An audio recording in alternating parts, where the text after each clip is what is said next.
Tengo el gusto de presentar a los que ya todavía no lo conocéis, pero a partir de hoy le vas a conocer y os va a gustar, don Juan José Ayán. Tengo aquí un pequeño currículum suyo,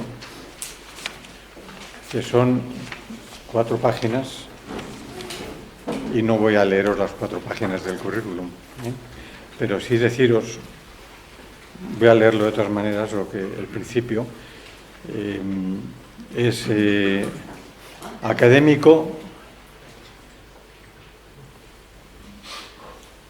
perdón, mi mujer dice que no oye. Bien, es académico supernumerario. No sé qué quiere decir exactamente eso, pero él nos lo puede aclarar si... Jubilado. Jubilado. No, pero no como académico. En todo caso, catedrático jubilado. Y también los académicos numerarios, hay un momento en que si no pueden cumplir las obligaciones que le pide la academia, piden su paso a supernumerarios para volver a numerarios en el momento en que haya un número, una plaza vacante y él quiera ocuparla. Estupendo. Pues nada, muchas gracias por eso. Bueno. Perteneciente a la sección primera, Teología, medalla número 101. Bien. Es doctor en Teología en Burgos, en 1981. Licenciado en Filosofía y Letras, Granada, 1981. Profesor en las Facultades de Teología de Granada y Burgos.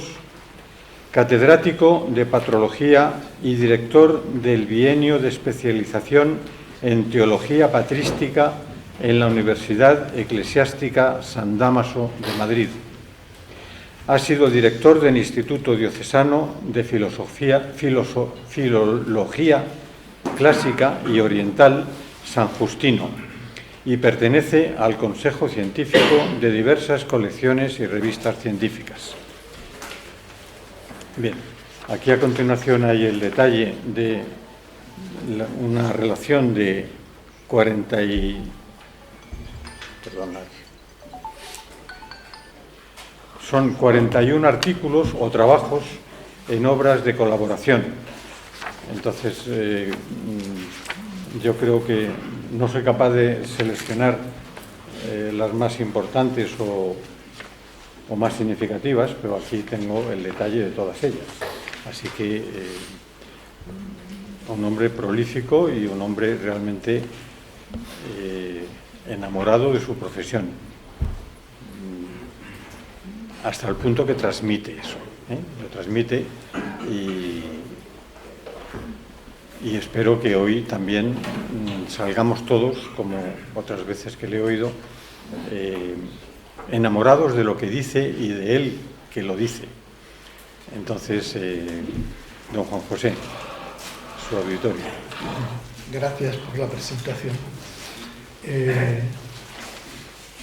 Me habían pedido que presentase un poco a un autor, a Ireneo de Lyon, que fue hace poco más de un año declarado doctor de la Iglesia, y además con un título específico como es el de doctor de la unidad. Aunque eso luego, el título de doctor, normalmente se nombra a alguien doctor de la Iglesia, pero no con un título específico. A Ireneo lo han querido hacer doctor de la unidad. A mí me hubiese gustado más, y así lo pedí cuando me pidieron información al respecto, que fuese doctor de la comunión, que me gusta más que la unidad. La unidad la puede tener un átomo, pero en un átomo no hay comunión. ¿Sí? Pero ha salido así, doctor de la unidad, porque en un primer momento lo que pretendía el cardenal Barbarán, entonces arzobispo de Lyon, hoy arzobispo emérito, era que esa declaración la asumiese también las comunidades protestantes y las comunidades ortodoxas. Es decir, que fuese declarado doctor de la Iglesia por todos los cristianos, católicos, protestantes, ortodoxos. eso tenía que ser algo que lo asumiese también el Papa Francisco, y el Papa Francisco entrar, yo siempre lo vi como algo utópico, es decir, personalmente. La teología de Ireneo cuadra muy poco a veces con la teología protestante, por ejemplo, de la Eucaristía misma, o sobre otros temas, o sobre el ministerio. Era difícil que las comunidades protestantes, a su vez, tan faltas de unión entre ellas, asumiesen ese criterio. Presento un poco a este San Ireneo. No es mucho lo que conocemos sobre su vida. Los escasos datos que tenemos proceden de sus propias obras, que han llegado muy pocas hasta nosotros, en realidad solo 2.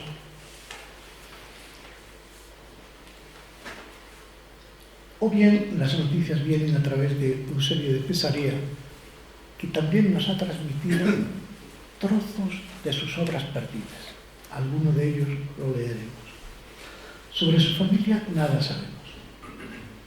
Todo hace pensar que nació, la discusión entre los especialistas es enorme, entre el 115 y el 142. Tienden a colocar su nacimiento. Nació en Esmirna. Esmirna nos situamos en lo que se conoce como, en aquel momento, el Asia Menor, es decir, la actual Turquía.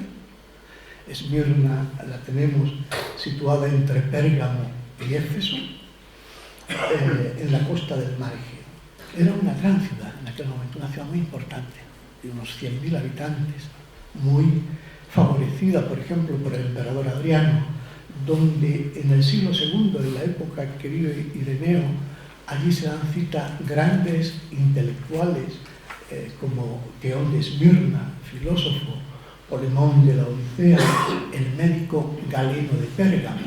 Hoy todavía seguimos ya diciéndole a los médicos los galenos, en atención al gran médico que era Galeno de Pérgamo. Galeno de Pérgamo es coetáneo de Ireneo en la ciudad de Esmirna. Esmirna es una ciudad que fue muy pronto evangelizada. Está al lado de Éfeso. Probablemente Pablo pudo pasar por allí o durante el tiempo en que estuvo en Éfeso. Esmirna es una de las 7 iglesias del Apocalipsis. Esmirna es una ciudad por la que pasa San Ignacio de Antioquía, camino del martirio. Hay una gran tradición cristiana, y uno de los personajes a los que visita Ignacio de Antioquía es al obispo de la ciudad, o mejor, el obispo de la ciudad va a encontrarse con Ignacio, que va preso. Y el obispo de la ciudad es Policarpo de Esmirna. Pues bien, con Policarpo de Esmirna, Ireneo es discípulo de Policarpo de Esmirna. Policarpo de Esmirna, que a su vez es discípulo de San Juan. San Juan, evangelista, Policarpo de Esmirna, Ireneo de León. Por eso hay que decir que Ireneo es un casi nieto de San Juan. No nieto desde el punto de vista familiar estricto, sino en el sentido de discipulado. De hecho, Ireneo, recuerda, hay una carta que escribe Ireneo a un compañero suyo, que había sido compañero, que había sido catequizado con él a los pies de Policarpo de Esmirna. Y Ireneo lo recuerda en una carta a ese amigo, en la que le dice: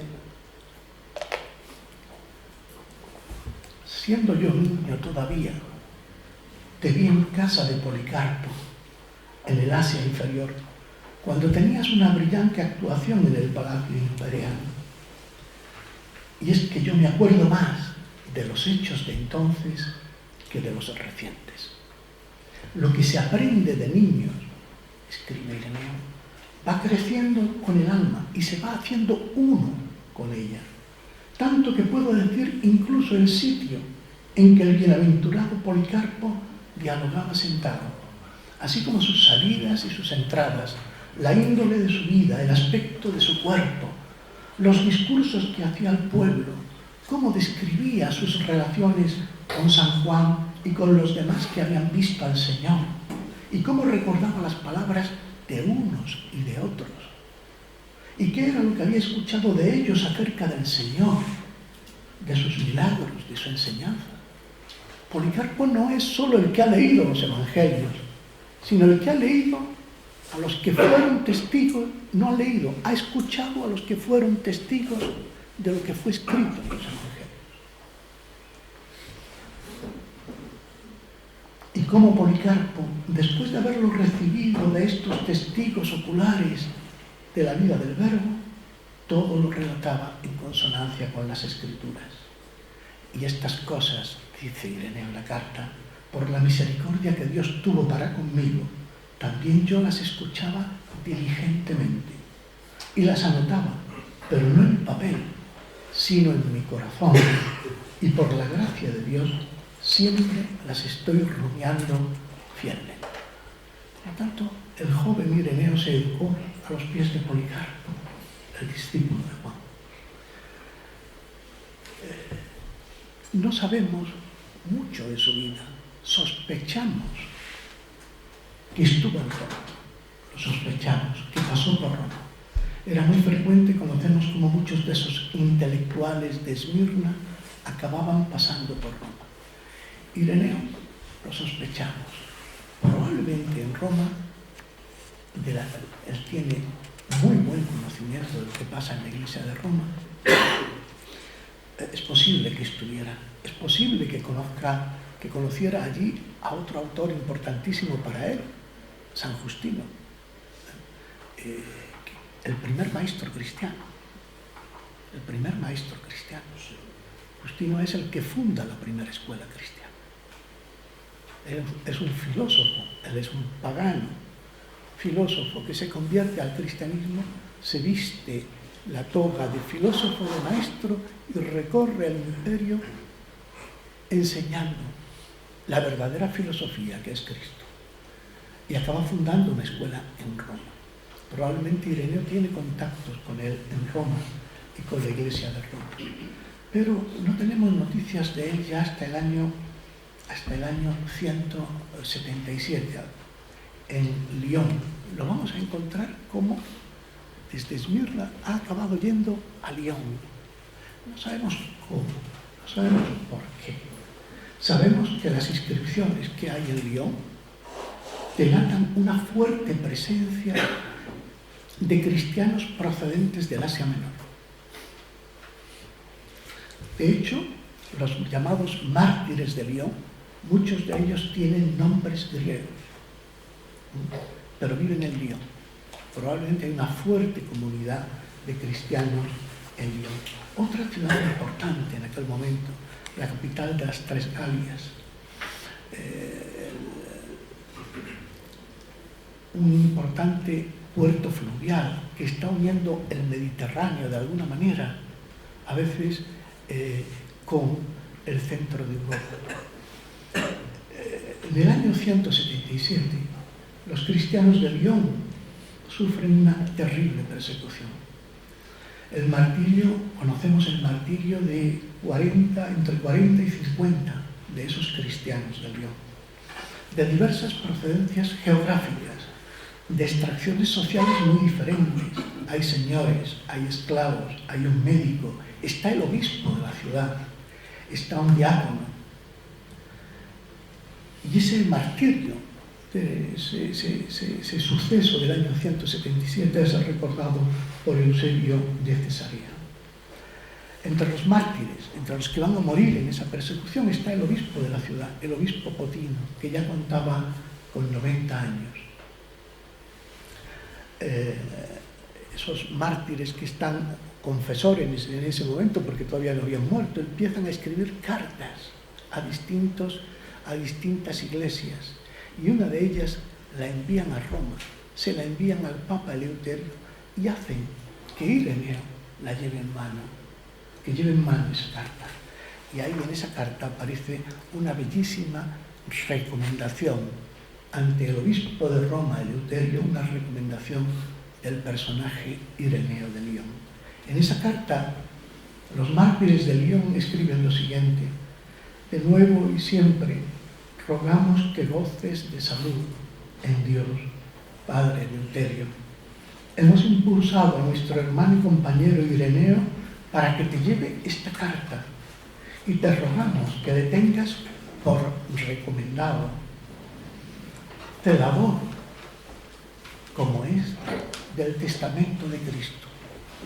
Porque de saber que un cargo confiera a alguno justicia, desde el primer momento te lo habríamos recomendado como presbítero de la Iglesia, lo que es precisamente.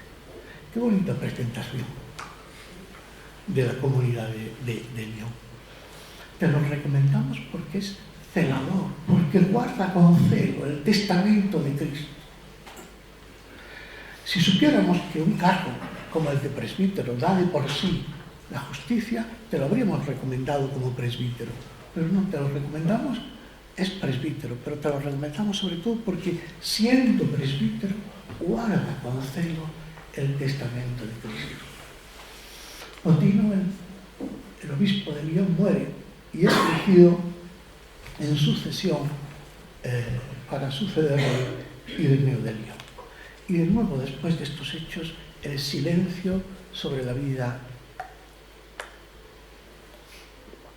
de nuestro personaje, hasta que entre los años 189 y 198, el Papa Víctor interviene en una controversia eclesial que estuvo a punto de crear un cisma terrible en el seno de la Iglesia. El problema era cuándo celebrar la Pascua. La Pascua. Había cristianos que celebraban la Pascua el 14 de Nisan, el mismo día en que la celebraban los judíos. Jesús había muerto un 14 de Nisan y por lo tanto la Pascua había que seguir celebrándola el 14 de Nisan. Cayese el 14 de Nisan en el día de la semana que fuera. Si el 14 de Nisan era un lunes, la Pascua se celebraba un lunes. Si era un martes, si era un miércoles, un miércoles. Mientras que otros cristianos u otras comunidades en otros lugares, la Pascua la celebraban al domingo siguiente del 14 de Nisan, puesto que Jesús había resucitado en domingo. El domingo siguiente a un 14 de Nisan. Esto el Papa Víctor quiere unificar, quiere que todas las iglesias celebren la Pascua el mismo día, probablemente porque han surgido problemas dentro de una misma comunidad que quiere una fecha. Unos quieren una fecha, otros quieren otra fecha. Estuvo a punto de producirse ese cisma. Algunos dicen que la excomunión se produjo. Yo no tengo seguridad de que la excomunión se llegara, de que quedasen excomulgadas por el Papa Víctor las iglesias que celebraban la Pascua el 14 de Nisan. Porque, entre otras cosas, hubo una fuerte reacción por parte de los obispos de muchos sitios, sobre todo los obispos de Asia Menor. Y uno de los obispos que le escribe al Papa Víctor es Ireneo de Lyon. Ireneo le dice, no es lo fundamental la unidad de las prácticas que expresan la fe. Lo importante es la unidad de la fe. Prácticas diversas, que la Pascua la celebremos el 14 de Nisan o el domingo siguiente al 14 de Nisan, no impiden la comunión. Porque la comunión no se funda sobre las prácticas, sino sobre la fe. De hecho, San Ireneo en su carta le recuerda lo que había pasado con Policarpo de Esmirna. Policarpo de Esmirna, su maestro, el que lo había educado, había acudido en un cierto tiempo a Roma a encontrarse con el obispo de Roma, Aniceto. Trataron diversos asuntos, y entre ellos también el de la fecha que hay que celebrar la Pascua. Y no se pusieron de acuerdo Policarpo de Esmirna y el obispo de Roma, Aniceto, no se pusieron de acuerdo. Dice, ni Aniceto podía convencer a Policarpo de no observar el día, ni tampoco Policarpo convenció a Aniceto de observarlo. Pues cada uno quería guardar la costumbre de su propia iglesia. Y a pesar, dice Ireneo, y a pesar de estar así las cosas, mutuamente mantenían la comunión entre sí. Y en la iglesia, Aniceto, el obispo de Roma, cedió a Policarpo la celebración de la Eucaristía, evidentemente por deferencia, y en paz se separaron el uno del otro. Qué difícil le cuesta a un obispo ceder su preferencia a otro obispo en su diócesis. A veces, aquí el obispo de Roma le cede la preferencia a Policarpo a pesar de ese desencuentro. Y después de esto se vuelve el silencio sobre Ireneo. No volvemos a saber nada de San Ireneo. Hay noticias muy tardías que hablan de su martirio, pero son muy tardías. Los que vivieron en el ámbito de Ireneo nunca lo llaman mártir. Y en la iglesia de los primeros siglos no había título más glorioso que el de mártir, título más glorioso que el de papa, que el de obispo, que el de cualquier cosa. Era el mártir, nunca lo llaman mártir. Los autores que lo citan con veneración, poco después de su muerte, nunca lo llaman mártir. Solo a partir del siglo VI empiezan a surgir leyendas sobre su martirio. Probablemente pudo morir hacia el año 197 en la masacre que realizó Septimio Severo en la ciudad de Lyon, por haberse negado la ciudad a reconocer, o el gobernador de la ciudad negarse a reconocer la autoridad imperial. Y se produjo una masacre terrible. Probablemente en esa masacre Ireneo murió, como murieron tantísimos otros en ese acontecimiento.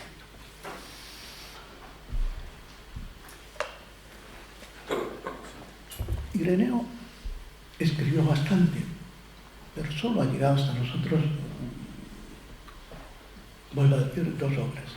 La obra que se titula Contra las herejías y otra que se llama La demostración de la predicación apostólica, o la exposición de la predicación apostólica, que es una especie de obra para iniciar en el cristianismo. E incluso estas obras no han llegado en su lengua original. Ireneo tuvo una fuerza enorme al principio, el gran representante de lo que llamamos la tradición asiática, pero luego se olvida. Y se olvida hasta el punto de que el que escribe en griego, su obra en griego se ha perdido. No se ha conservado. Se ha conservado el pequeñito que llaman algunos el primer catecismo, que es la demostración de la predicación apostólica, se ha conservado en arménico. Y el Contra las herejías se ha conservado en una traducción latina. Quedan fragmentos griegos, pero se ha conservado una traducción latina que probablemente se hace, cada vez los especialistas tendemos más a pensarlo, que probablemente esa traducción latina se hace en España. Una traducción latina que conoce Agustín de Hipona ya, la traducción. Y que nace en España porque en España, en el siglo IV, hay un problema que se parece mucho, o que algunos identifican como gnosticismo, que es el pensamiento de Prisciliano de Ávila, el priscilianismo. Y entonces probablemente se traduce la obra de Ireneo al latín para hacer frente a lo que Ireneo había hecho frente en su época, que era el gnosticismo. Insisto, como soy andaluz y mi pronunciación a veces no voy allá, gnosticismo comenzando con G, no con A, agnosticismo. Lo digo porque veo incluso en producciones literarias de libros religiosos que confunden agnosticismo con gnosticismo. El agnosticismo, el agnóstico es el que no sabe. El gnóstico es el que sabe. Es el que sabe, es todo lo contrario. Pues bien, Ireneo va a hacer frente al gnosticismo, que es muy fuerte en el siglo II. Alguien ha dicho, muchos están diciendo que fue el peligro más grande que tuvo el cristianismo en sus orígenes. Para comprender el gnosticismo, que a veces también no se comprende bien, voy a partir de un texto de una obra donde se conserva un fragmento donde dice: ahora bien, no es la inmersión bautismal lo que salva, o no es solo la inmersión bautismal lo que salva, sino el conocimiento, la gnosis. ¿En qué consiste esa gnosis? En saber quiénes éramos, qué hemos llegado a ser, dónde estábamos, dónde hemos sido arrojados, hacia dónde nos apresuramos, de dónde somos redimidos, que es la generación y la regeneración. Si nos fijamos, estas cuestiones son cuestiones de todas las épocas y de todos los lugares. En el siglo II, un filósofo pagano, Epicteto, escribía: el hombre bueno y honrado, recordando quién es y de dónde vino y por quién fue creado. En los Upanishads del hinduismo védico leemos: ¿de dónde hemos tenido origen? ¿Dónde vivimos? ¿A dónde iremos? En el Avesta de Zoroastro leemos también quiénes somos, a quién pertenecemos, de dónde venimos, a dónde iremos. En la Mishnah judaica leemos lo siguiente: considera 3 cosas y no caerás en el pecado. Has de saber de dónde vienes, a dónde vas, ante quién tendrás que rendir cuentas. Hay que decir que con estas preguntas han comenzado muchísimas tantas de ejercicios espirituales en la Iglesia Católica. Pues bien, ¿qué pretendía el gnosticismo? Responder a estas cuestiones. Pero ¿cómo responde a estas cuestiones el gnosticismo? El gnóstico es alguien que se siente mal en este mundo, que no se siente a gusto en este mundo, que no se siente que este mundo le fastidia, no le gusta. Y ese sentimiento le hace tener un sentimiento en este mundo de extranjería, de extrañamiento, hasta llegar a decir: yo no soy de aquí, yo no pertenezco a esta creación, que es una creación malévola y demoníaca. Yo pertenezco a otro sitio. Y esa situación de extrañamiento en este mundo, en esta creación, hasta el punto de que este mundo no ha podido ser hecho por el Dios Supremo, sino por un Dios inferior, por un demiurgo inferior. A la vez, el gnóstico se siente no solo extraño, sino superior. Tiene un sentimiento de superioridad, de excelencia. Se siente extraño a este mundo porque él se siente que pertenece a un mundo superior, a un mundo que es el mundo de Dios. Yo soy divino. El gnóstico se siente divino. En él hay algo de divinidad que choca además con su propia corporalidad, con la materialidad del mundo, con la injusticia que se percibe en la creación, o que ellos perciben en la creación. Y él quiere salir de este mundo. No le gusta este mundo. El gnóstico no cree. La fe no le va. Él sabe que es divino y que volverá al mundo de lo divino.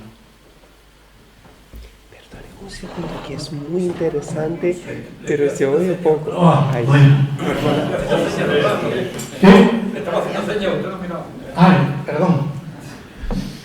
Es un problema además mío que siempre tiendo a bajar la voz mucho. Hay que hacer las dos palabras. Entonces, el gnóstico no cree, sabe.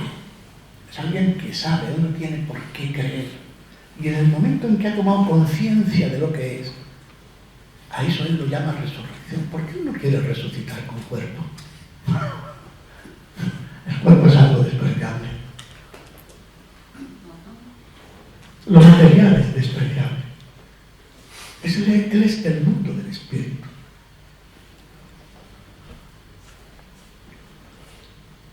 A ellos el martirio no les baja. El martirio es provocar que alguien peque, matándote. Para ellos lo importante es el martirio de la conciencia. Todo se espiritualiza. Hay una aversión a la materia, a lo material, a la corporalidad. Y esto hace que caigan, se van a dar dos corrientes dentro de estos movimientos gnósticos. Yo estoy tratando de dar con lo que puede acomunar a todos. Luego cada uno tiene sus características, porque las sectas, decía San Ireneo, crecen como los hongos, por todas partes. Y esta aversión a la materia les hace caer o bien en el ascetismo, puesto que el cuerpo es malo, puesto que el cuerpo es mi cárcel, puesto que la corporalidad es una cárcel, lo que hay que hacer es castigar a lo que es malo. Ese ascetismo tiene muy poco de cristiano, es gnóstico e incluso pagano. El ascetismo no se trata de castigar la corporalidad, sino de ser obediente a lo que el espíritu pida en cada momento. Y otros se dieron al libertinaje por la misma, puesto que el cuerpo es algo que no es mío, que no forma parte de mi ser, porque lo mío es lo divino que hay en mí. Pues se daban al libertinaje. Lo que pasa en el cuerpo no tiene importancia. Y se caía en un libertinaje de todo tipo, incluido el sexual, evidentemente.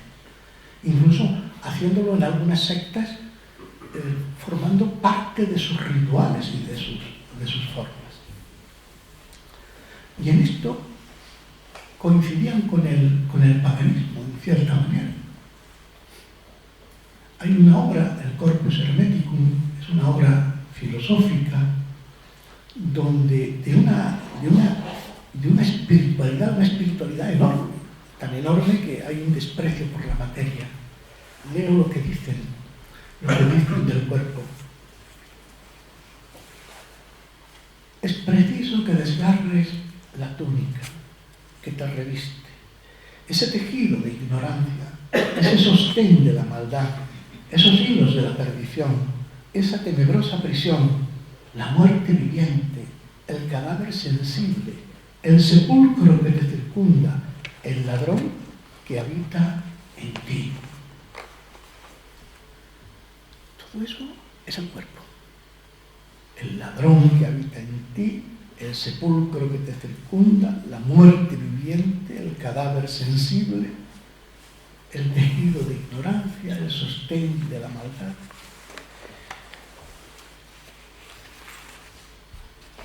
El hombre verdadero, el hombre de verdad, el hombre auténtico, está atrapado en una corporalidad material.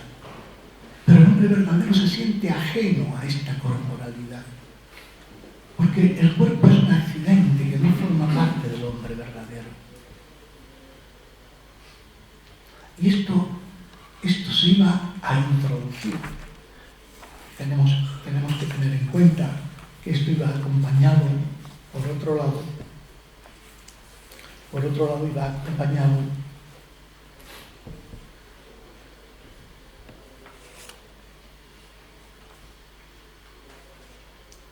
de una influencia filosófica enorme en este momento. En este momento tiene mucha importancia el platonismo medio, lo que se conoce como platonismo medio. Y toda esta aversión por por decirlo así, a lo material, va a entrar luego en la teología alejandrina. Bien, ante este reto, Ireneo va a desarrollar una teología preciosa sobre la creación.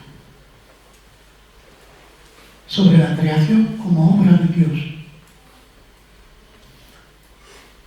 Sobre la creación como una creación que está siendo todavía, que no está acabada.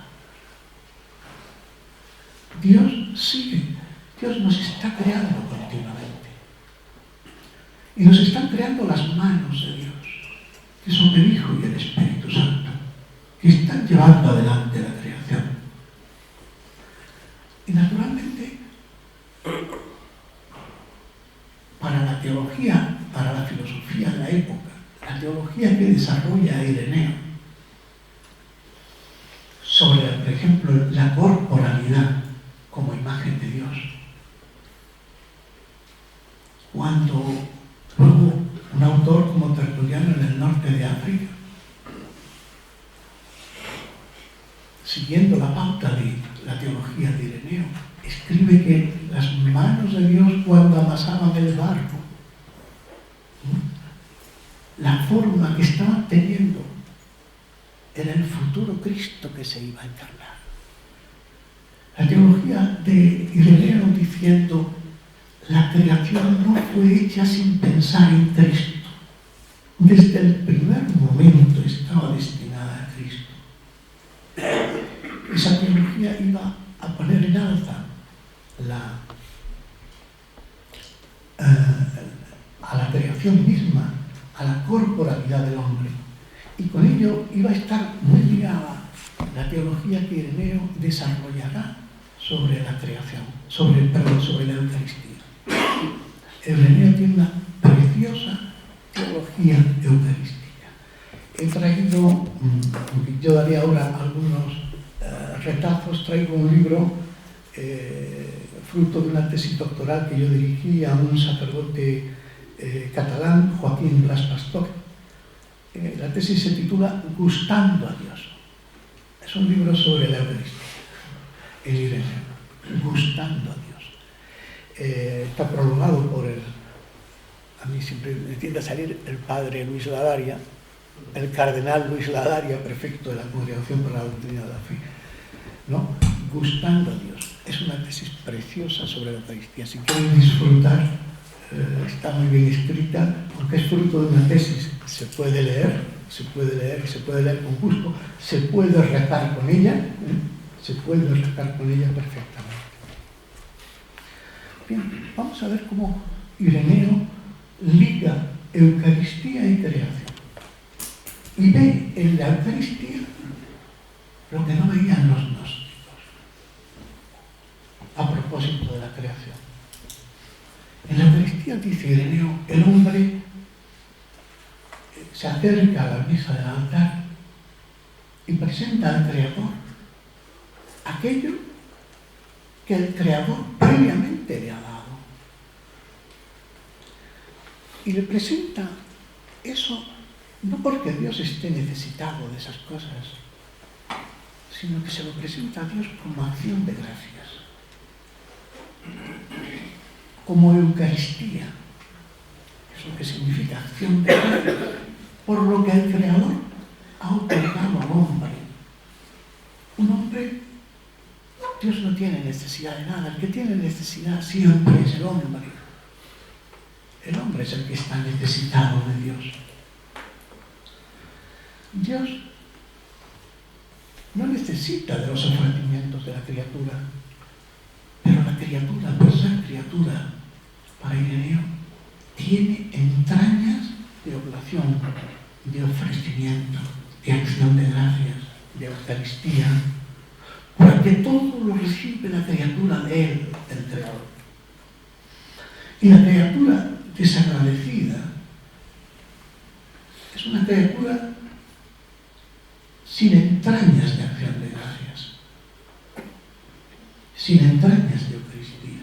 Cuando eso ocurre, la criatura está atentando contra lo más hondo de su ser.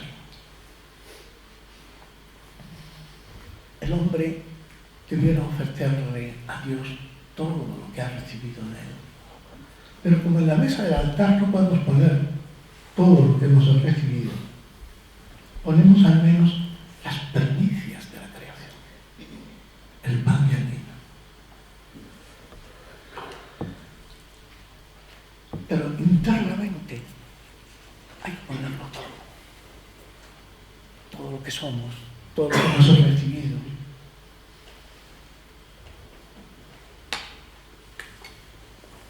Quien lea a Ireneo de Lyon verá que en nuestras Eucaristías el ofertorio a veces pasa prácticamente desapercibido.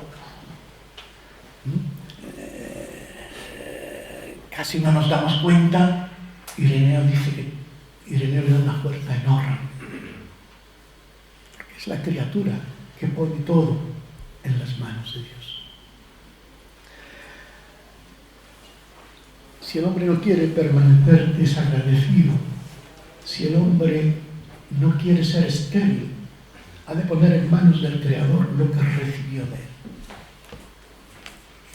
Y ese fue el consejo de Jesús en el cenáculo, mostrándolo con sus propios gestos. Escribe Ireneo: a sus mismos discípulos les aconsejaba que ofrecieran a Dios las primicias de sus criaturas, no como indigente, no porque estuviese necesitado, sino para que los discípulos no fueran estériles y desagradecidos. Tomó pues el pan venido de la creación. Fijaros la importancia que le está dando a todo el tema de la creación un Ireneo frente a los círculos gnósticos. Y dio gracias diciendo: esto es mi cuerpo. Parecidamente al cáliz, que proviene también de la creación nuestra. Lo confesó sangre suya e instituyó la nueva oblación del Nuevo Testamento. La Iglesia recibe esta nueva ofrenda de los apóstoles y se la ofrece a Dios en el universo mundo, al Dios creador que nos otorga los alimentos como primicias de sus dones. Es un texto del libro cuarto de Ireneo de Lyon. El libro cuarto está traducido en Laván por el padre Orbe. El padre Orbe resulta profesor gregoriano y ya murió. Yo lo considero el mayor patrólogo del siglo XX. En España es muy poco conocido, ha sido muy poco leído incluso por los teólogos. Es cierto que Jesús había dicho que los adoradores del Nuevo Testamento adorarían al Padre en espíritu. Pero en el cenáculo puso de manifiesto que la adoración en espíritu, es en espíritu, pero no al margen o en contra de la creación. Aquella noche, en el momento en que iba a instituir la ofrenda o sacrificio del Nuevo Testamento, Jesús toma criaturas materiales, pan y vino. Y eso fue una manera de aconsejar a los discípulos que ofrecieran a Dios las primicias de la creación. No basta ofrecerse individual y espiritualmente. Es necesario también ofrecer las primicias de la creación, con lo que el creyente hace a toda la creación solidaria de su ofrenda. Aquella noche en el cenáculo, Jesús no se limitó a instituir una ofrenda sensible de pan y vino, primicias del mundo material. La gran novedad venía de lo que hizo y mandó hacer a sus discípulos. Jesús tomó el pan, dio gracias, pero no se limitó a decir: he aquí la primicia del pan como signo de agradecimiento a los bienes que tú, oh Dios, nos ofreces en la creación. Dijo: esto es mi cuerpo. Y lo mismo sobre el cáliz.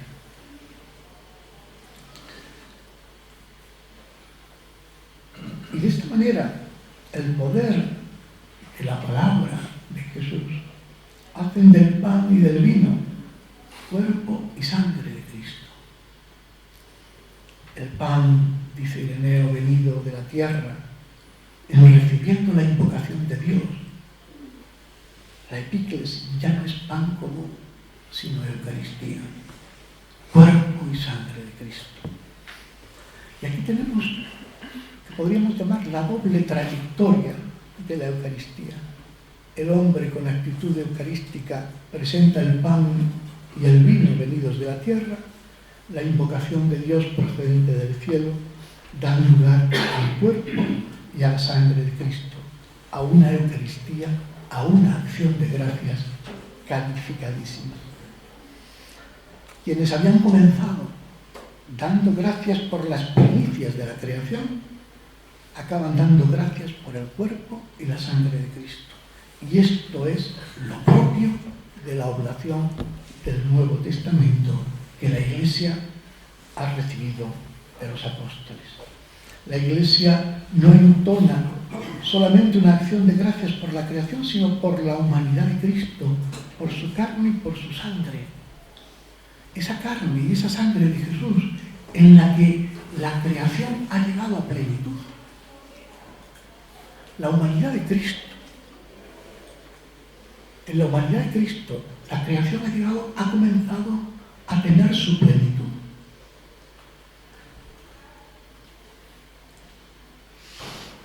En el más acabado de los abrazos salvadores, cuando Jesús resucitado.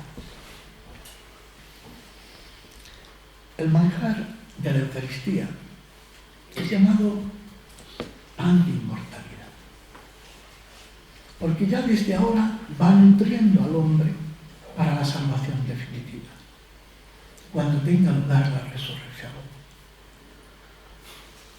Yo me atrevería a decir que a Ireneo no le costaría decir que cuando comemos la Eucaristía, comemos su resurrección. Así como el pan venido de la tierra, en recibiendo la invocación de Dios, ya no es pan común sino Eucaristía, y consta de dos cosas, terrena, pan, y celeste, la invocación del Espíritu. Así también nuestros cuerpos, al participar de la Eucaristía, ya no son corruptibles con la esperanza de la resurrección. Frente a aquel mundo que quería liberarse de la corporalidad, de la maldad que hay en el cuerpo, Ireneo, desde la misma Eucaristía, quiere salir al paso de esas doctrinas gnósticas.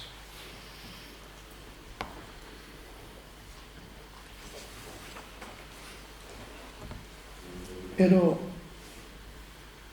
el pan terreno, el paso del pan terreno a la Eucaristía, no termina solo en una oblación agradable a Dios, sino que termina en un manjar sui generis. Se trata de un manjar humanamente asequible para alimento del hombre, pero con eficacia divina.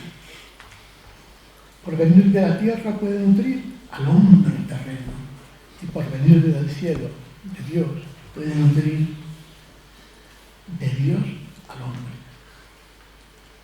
Se trata de un manjar que es capaz de ir conduciendo a la creación, a la criatura, a su plenitud. Que Cristo sea todo en todas las cosas. Y para ello Cristo se vale de la creación, de sus criaturas, del pan y vino eucaristizados, para nutrir y hacer crecer con ellos al creyente. San Ireneo hace hincapié muy fuerte en que la salvación está destinada a todo el hombre, a su cuerpo y a su alma. Y una prueba para él fortísima de que Cristo ha venido a salvar al hombre entero es la Eucaristía, que es comunión con su sangre y comunión con su cuerpo. Y es que el Señor no solo quiso redimirnos con su carne, con su sangre, sino también alimentarnos como miembros suyos.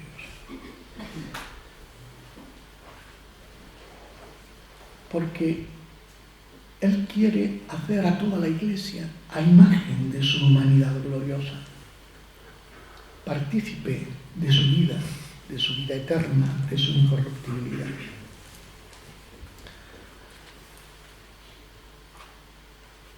San Pablo había enseñado: nadie aborreció jamás su propia carne. Antes bien, la alimenta y la cuida con cariño, lo mismo que Cristo a la Iglesia, pues somos miembros de su cuerpo. Ese texto se hace mucho más fuerte en la lectura de Ireneo, porque la completa con Génesis 2:23, lectura que se difundió ampliamente entre los padres de la Iglesia. Pues somos miembros suyos, venidos de su carne y de sus huesos. Los creyentes pueden ser miembros del cuerpo de Cristo, venidos de su carne y de sus huesos, por la acción del Espíritu que alimenta al creyente con el cáliz de la sangre de Cristo y con el pan que es el cuerpo de Cristo. Dios podría haber conferido el Espíritu por otros medios, pero quiso hacerlo de una manera adecuada a la condición humana y criatural de los hombres. Tomó el pan, tomó el vino, mediante los cuales nos otorga el Espíritu que nos configura como cuerpo suyo, ya que somos miembros de Él y nos nutrimos mediante la creación. El cáliz tomado de la creación lo proclamó sangre suya, con la que riega nuestra sangre, y el pan venido de la creación lo ratificó cuerpo suyo, con el que medran nuestros cuerpos. El creyente come la carne de Cristo y bebe su sangre para crecer no en masa corpórea, sino para crecer en vigor y vida propios de Dios, para crecer en la plenitud de la humanidad gloriosa de Cristo. La Eucaristía pone nuestro ser en contacto con la encarnación, pone nuestra carne en contacto con la carne de Cristo, para que la carne de Cristo comunique su espíritu a nuestra carne. El espíritu que se nos da en la Eucaristía es el espíritu que vivió en la humanidad de Jesús. El espíritu que culminó a Jesús, que nos llevó a plenitud, ese es el espíritu que nosotros recibimos. Hay una frase que decía mucho Orbe que a mí me gusta mucho. Por eso el espíritu nos trae los aromas de la carne de Jesús.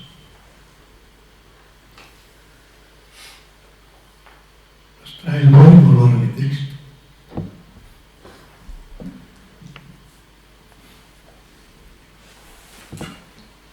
Cuando escribe el obispo de Lyon, cuando el cáliz mezclado y el pan hecho dan cabida a la palabra de Dios, cuando el cáliz mezclado y el pan hecho, es una traducción, y el pan creado, que es una criatura, dan cabida a la palabra de Dios y se tornan en Eucaristía, sangre y cuerpo de Cristo, de que medra y se consolida la sustancia de nuestra carne. ¿Cómo decir que la carne es incapaz del don de Dios, a saber, de vida eterna? Una carne alimentada con la sangre y cuerpo de Cristo, miembro además suyo. Ahí el riquísimo dinamismo de la Eucaristía. El vino y el pan materiales, en virtud de la palabra de Dios, en virtud de la invocación de Dios, se eucaristizan en la sangre y cuerpo de Cristo. Materiales, aunque invisibles. Ese pan es el cuerpo de Cristo, ese vino es la sangre de Cristo.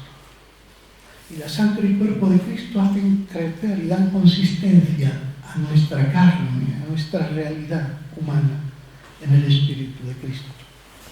Nos van armonizando con el cuerpo de Cristo. Nos van configurando con la humanidad de Cristo. En la Eucaristía culmina, en cierto modo, la plenitud de la creación. Mediante la Eucaristía, la criatura humana va siendo conducida a plenitud. Así como, escribe Ireneo, así como la planta de la vid, metida en la tierra, da fruto a su tiempo, y el grano de trigo, caído en tierra y deshecho, se levanta múltiple merced al Espíritu de Dios que a todo da cohesión, y pasa luego mediante la sabiduría a uso de los hombres, y dando cabida a la palabra de Dios, se vuelve en Eucaristía, a saber, cuerpo y sangre de Cristo. Así también nuestros cuerpos, alimentados por ella y enterrados y disueltos en tierra, se levantarán en su tiempo con el despertar que graciosamente les otorgue el Verbo de Dios para gloria de Dios Padre. Desde la creación a la Eucaristía se observa todo un proceso. La vid y el grano de trigo se entierran y mueren y resucitan en racimos de uvas y espigas gracias al Espíritu providente de Dios. Luego, mediante su providencia, que gobierna el trabajo de los hombres, los racimos de uva y las espigas se convierten en vino y pan. Y finalmente, por la epíclesis, invocación y presencia del Espíritu del resucitado, el pan y el vino pasan a ser cuerpo y sangre de Cristo. Esa misma Eucaristía, que delata todo un proceso que va desde la humilde carne nacida de María a la carne gloriosa del resucitado, está destinada a generar un proceso por el que el hombre resucitará un día. Ahora, alimentado con la Eucaristía, será enterrado, se disolverá en la tierra hasta que resucite en toda su realidad humana, resplandezca con la gloria de Cristo resucitado. Y es que la Eucaristía es el don por el que Dios poco a poco va poniendo su gloria, su propia gloria, en el hombre.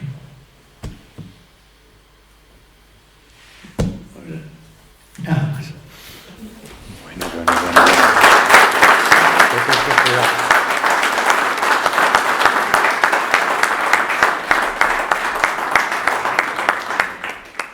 Qué bien, qué preciosidad, qué cosa más profunda y más consoladora, ¿verdad?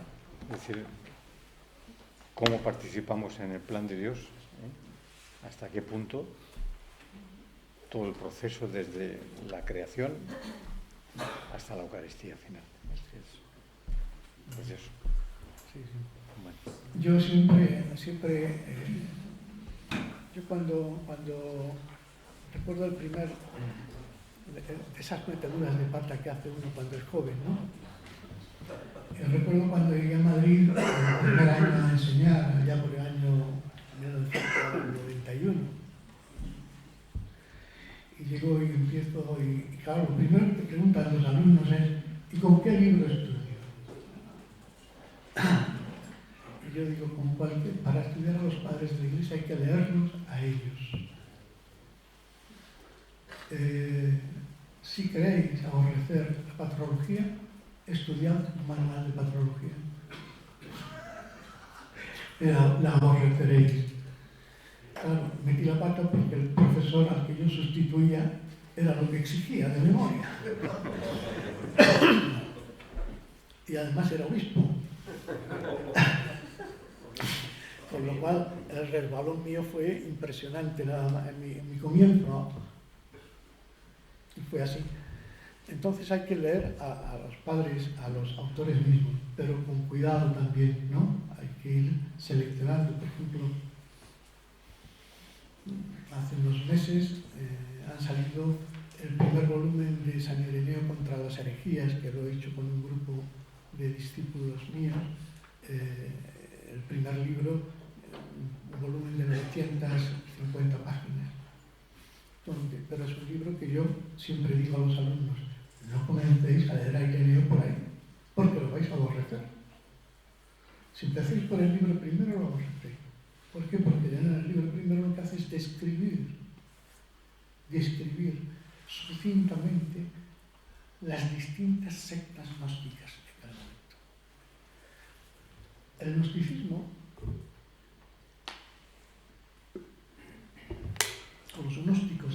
incapaces de desarrollar pensamiento racional normal, solían recurrir a un lenguaje mitológico. Ese lenguaje mitológico es complicado, es difícil. Cuando yo le explicaba algo a los alumnos, decían, pero qué cosas más raras. Sí, eran raras, pero se difundieron tremendamente. ¿Qué es eso de que Dios tenga esposa? Que Dios está desposado, que Dios estaba desposado con el silencio. Con el silencio. El silencio en griego es femenino, sigue, el nombre femenino. Entonces, era mucho más simple, eso era una manera de hablar mitológica. Ellos lo que querían decir es que Dios vivía en silencio. Pero ellos lo presentaban como Dios desposado con silencio. Dios desposado con su pensamiento. Dios desposado con Haris, que significa gracia. Dios desposado porque Dios es un Dios que en cualquier momento puede actuar gratuitamente. Aquellas sectas gnósticas, detrás de ese lenguaje mitológico que podía escandalizar y que era difícil de comprender, hay que traducirlo a un lenguaje normal. Entonces, quien lea el libro primero y entre por todo ese mundo, dice, ¿y yo aquí qué he hecho? Estoy perdido. Yo decía, hay que leerlo a partir del libro tercero del Adversus, de su Contra las Herejías. Estamos preparando la edición de los 5 volúmenes, pero, por ejemplo, el libro cuarto de Ireneo, el libro cuarto del Adversus, está traducido en la BAC por el padre Orbe. Es un libro precioso. El único problema es que el padre Orbe escribe y traduce como nuestros clásicos del siglo de oro muchas veces. Está muy influido por sus lecturas literarias, pero el libro cuarto es una belleza increíble. Y hay mucho elemento ahí. El libro quinto también está traducido, pero el libro quinto es legible hasta la mitad. Luego la última parte es complicada. Es complicada porque se mete en explicar el Apocalipsis, y el Apocalipsis es complicado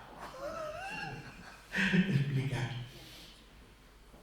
Entonces ahí tenemos la demostración de la predicación apostólica, que la tradujo don Eugenio Romero Pose, que la tenéis, está en la colección biblioteca, no biblioteca patrística, en las fuentes patrísticas. Ahí está traducida la demostración de la predicación apostólica. La BAC tiene la traducción, por ejemplo, de los padres apologetas. Justino es un autor muy interesante. Es, por ejemplo, el primer autor que nos describe la celebración de la Eucaristía. La tenéis en la primera apología de San Justino. Entonces, hay que ir a ellos directamente. No, a veces nos pueden ayudar. Yo he editado el libro primero de Contra las Herejías y digo, no lo leáis a no ser que queráis echar mucho tiempo y os interesen mucho las sectas gnósticas. Pero puedo recomendar en cambio este libro, que os va a ayudar a conocer a Ireneo desde el punto de vista de la Eucaristía, gustando a Dios. Que a pesar de ser el fruto de una tesis doctoral, la supo rehacer para luego hacerlo un libro que puede ser leído con facilidad.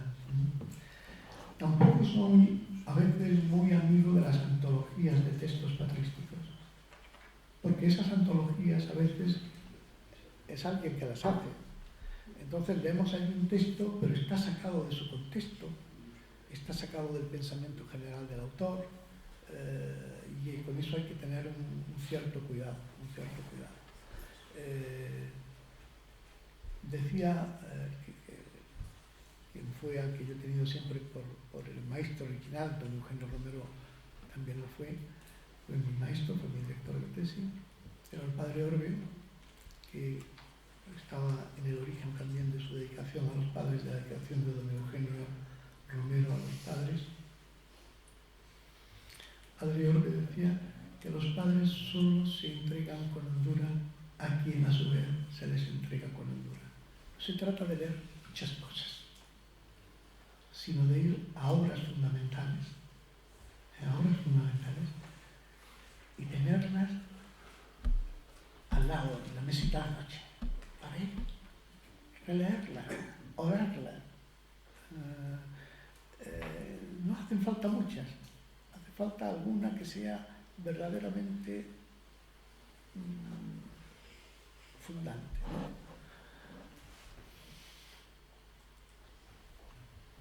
Muchísimas gracias. Sí. Sí, gracias a la conferencia y gracias al Papa que nos ha echado a San Ireneo, doctor de la Iglesia, ¿no es cierto? Sí. En ese tesoro tan grande que nos ha abierto un poco el apetito. Me pregunto, pregunto, que hoy en día hay corrientes intraeclesiales, gnósticas, en las cuales nos lleva a minusvalorar la Eucaristía como reconciliación de toda la creación, que lo ponemos en el altar, los manteles y finalmente el cuerpo y sangre, dando una primacía al conocimiento. Parece que no estás preparado todavía, ¿no? Saldría un jansenismo pero disfrazado de moralismo distinto, ¿no? De tal forma que parece que relegamos la Eucaristía y relegamos lo que es esencial, como ha insistido usted, el aspecto oracional de Cristo y el de cada uno de nosotros. Si no, salgo de la Eucaristía como he entrado, si no hago mi oblación personal intransferible. De tal forma que, repito, eso pues nos lleva a veces a intentar hacer una Eucaristía que la gente se sienta muy participativa por lo que ve, por lo que oye, pero no interiormente prescindiendo de la oblación. Y eso nos lleva un poco a relegar, repito, a minusvalorar pues, la adoración eucarística también. ¿Sí? Podemos convertirla en una, perdón la expresión, entre comillas, gnosis de textos, pero no de ofrenda. Juntamente con eso veo que un desprecio de la fe de los sencillos, no han entendido esto, van a misa y siguen, en fin, como cuando iban en latín despreciaban, ¿me explico, no? Sí, sí, sí. Y creo que juntamente con eso vemos también un gnosticismo en esta, ¿cómo se dice ahora? Plan 2030, ¿cómo se llama? Agenda. Yo tengo su agenda, por eso no. ¿En qué sentido? En que hay un desprecio de la creación no como obra de Dios para hacer obligación a Él, sino el dominio nuestro. Y por eso hacemos leyes contra natura. No, Pregunto a ver sí. ese gnosticismo que está entre eclesial y extraeclesial. Sí, porque la creación ya no nos habla de Dios, sino que nosotros hacemos que tenga el sentido que quiera, que nosotros queremos darle, lo cual es absurdo porque no lo conseguimos. Y entonces llegamos a esos absurdos donde en la creación se respeta una rata, un huevo de águila y a una criatura en el seno de su madre no se le respeta. Llegamos a esos absurdos, ¿no?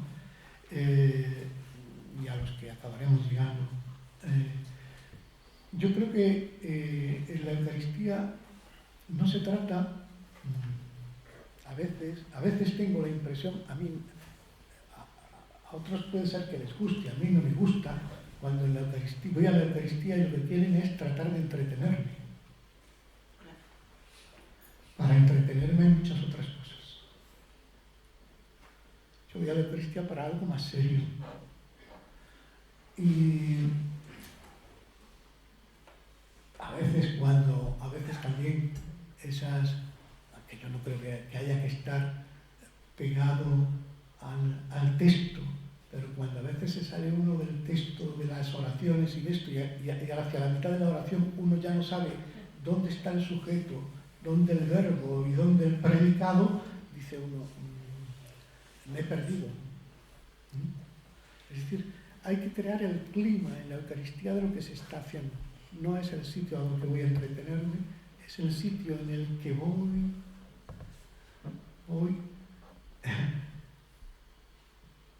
a ofrecerme. Por eso el ofertorio a veces es que pasa desapercibido muchas veces, y sin embargo tiene su importancia. Tiene su importancia los gestos, tiene su importancia todo. Y hoy tendemos muchas veces hacia un espiritualismo que es poco cristiano, un espiritualismo que se olvide de la carne, que se olvide de lo sacramental, vamos, yo no, con olvido que decía de los sencillos. Toda la preocupación de Ireneo son los sencillos. Él quiere hacer una teología para los sencillos. Ireneo quiere que lo entienda la gente y hacer una teología sencilla. Por eso continuamente él está hablando de eso, de los sencillos, la preocupación por ellos.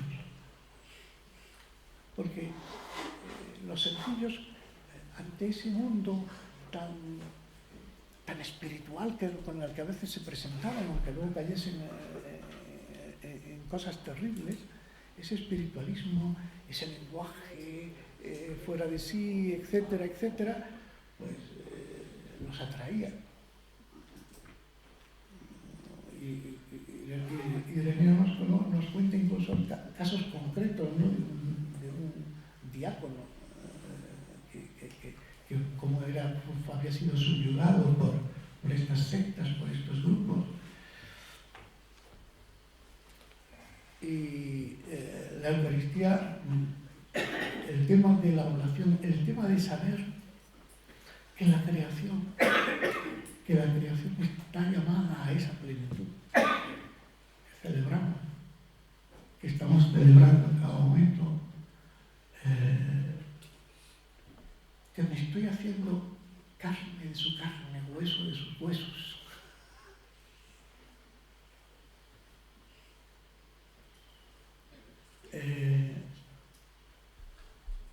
Si lo tuviésemos eso en cuenta, el momento de la Eucaristía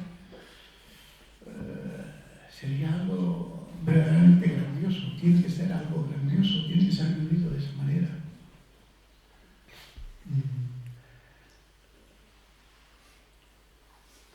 Se echa en falta. Como se echa en falta la adoración, se echa en falta